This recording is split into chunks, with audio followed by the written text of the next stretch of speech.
Weh, sini.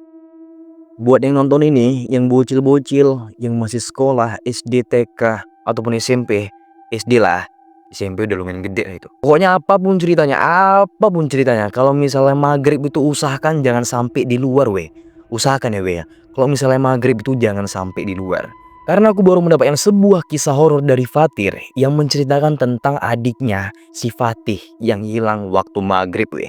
Ini cerita real dikirim dia dari email ke kami. Kejadian ini sekitar 6 tahun yang lalu, yang tepatnya berada di tahun 2018, yang terjadi kepada dua orang kakak beradik ini, weh. Jadi singkat cerita, weh, pada awalnya si Fatih ini, adik dari si Fatir ini, memang suka kali lah main-main pas waktu sore sampai maghrib gitu kan, weh. Memang pada awalnya setiap si Fatih ini main-main, begitu mau maghrib, otomatis selalu disuruh masuk oleh kakaknya, kalau enggak mamanya gitu kan. Tibalah di kejadian itu, dia nggak menceritakan di tanggal berapa, cuman dia bilang itu kejadian di hari Selasa, tepat di hari Selasa. Pada hari Selasa itu, yang biasanya si Fatir ini cepat pulang dari tempat kawannya karena dia ada kerjaan-kerjaan sampingan juga, otomatis biasanya dia cepat pulang.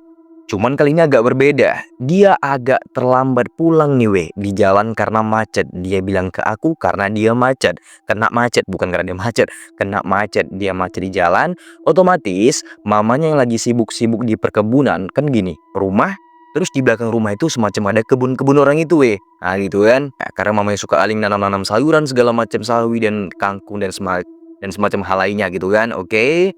Singkat cerita, si mamanya ini dia kan nggak tahu tempat-tempat main-main dari anak-anaknya ini gitu kan. Yang tahu itu cuman kakaknya, yaitu si Fatir gitu kan. Sementara waktu kejadian itu tepat di jam setengah 6 sore, mamanya lagi berkebun di belakang gitu kan. Mamanya nggak tahu nih kalau si Fatir ini belum pulang, kakaknya gitu kan. Karena yang biasa ngurusi si Fatir itu kakaknya.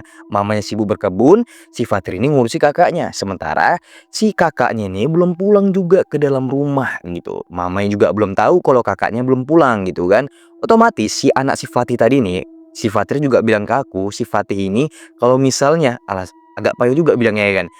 Si Fatih ini bilang ke aku kalau misalnya si Fatih ini nggak disuruh pulang, dia itu nggak ingat pulang, weh.